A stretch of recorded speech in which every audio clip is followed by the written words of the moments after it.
নিজে কৰি থোৱা নিজে লগাই থোৱা বস্তুবোৰ খাইও ভাল লাগে, চিঙিও ভাল লাগে, কাৰোবাক দিও ভাল লাগে, লগতে নিজৰ আত্মীয়সকলক দিবলৈও অকণমানো মনটো সংকোচ নালাগে, কাৰণ নিজে লগাই থোৱা বস্তুবোৰৰ নিজস্বতা থাকে। আৰু পুৱাৰ ভাগত বাৰীৰ পৰা শাক পাচলি ছিঙিবৰ কাৰণে আহিলোঁ। একেৰাহে আজি 8 দিনেই হ'বলৈ হ'ল।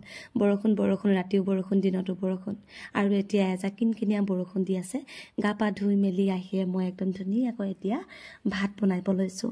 আৰু ভাতৰ লগত আজি কিবা কিবি বহুত ধুনীয়া কিবা কিবি খাম, মানে বাৰীৰে শাক পাচলি। আৰু সেইকাৰণে প্ৰত্যেকৰ পৰা অকণমান বেঙেনা 2টা, তিয়ঁহ 1টা, ভোল 2টা, এনেকৈ কৰি বাৰীৰ পৰা কিবা কিবি অকণমান ছিঙি লৈছোঁ।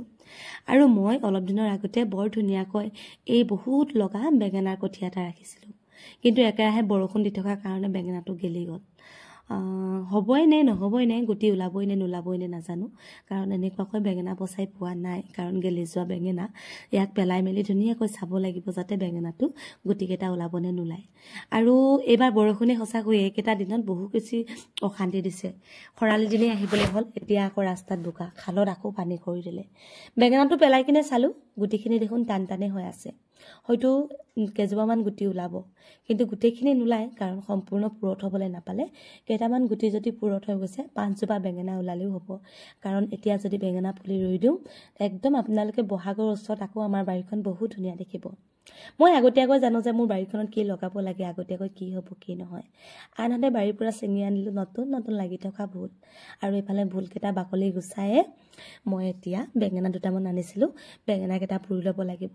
ল'ৰা যিহেতু 8 বজাত স্কুল যায়, আৰু আমি 7 বজাৰ পৰাই ভাত পানী বনাই মেলি 7:30 বজাৰ ওচৰত খাই বৈ আজৰি হ'ব লাগিব। তেতিয়াহে ল'ৰাক আকৌ গা পা ধুৱাই মেলি ধুনীয়াকৈ 8 বজাৰ আগতে স্কুলত থৈ আহিব লাগিব। গেছতে বেঙেনাকেইটা ধুনীয়াকৈ পুৰি মই এতিয়া আকৌ ধুনীয়াকৈ চব্জিখিনি কাটি মেলি ভাত পানী বনাই মেলি একেবাৰে বাঢ়িবলৈ ল'লোঁ। আজি আমাৰ পুৱাৰ ভাগত নানান ধৰণৰ শাক পাচলিয়ে ভাত মুঠি খাইছোঁ। পুৱাৰ ভাগত দালি বা অন্যান্য জোল নহ'লেও হয়, আৰু আমাৰ ঘৰত দালি খাই ভাল পোৱা মানুহ নিশ্চয় কম, তথাপিও কেতিয়াবা খাওঁ।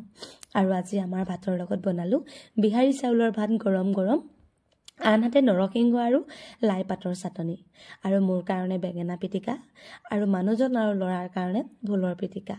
আৰু আজি ৰাতিপুৱা এইদৰে খাম, আৰু আনহাতে বগৰী আৰু আমৰ আচাৰ। পুৱাৰ ভাগত গৰম ভাতকেইটা ঠাণ্ডা দিনৰ এনেকৈয়ে খাবলৈ ভাল হয়। একেৰাহে এসপ্তাহ বৰষুণ দিয়াৰ কাৰণে গোটেই গাটো ঠাণ্ডাই হৈ উঠিছে। ৰাতি কম্বল নোলোৱাকৈ শুবলৈ নোৱাৰা হ'ল, আৰু এতিয়া জুই একুৰা নহ'লে থাকিবই নোৱাৰা হ'ল। আৰু এতিয়া আমি ভাত পানী খাই বৈ মেলি ল'ৰাক এইদৰে স্কুলত থৈ আহিমগৈ।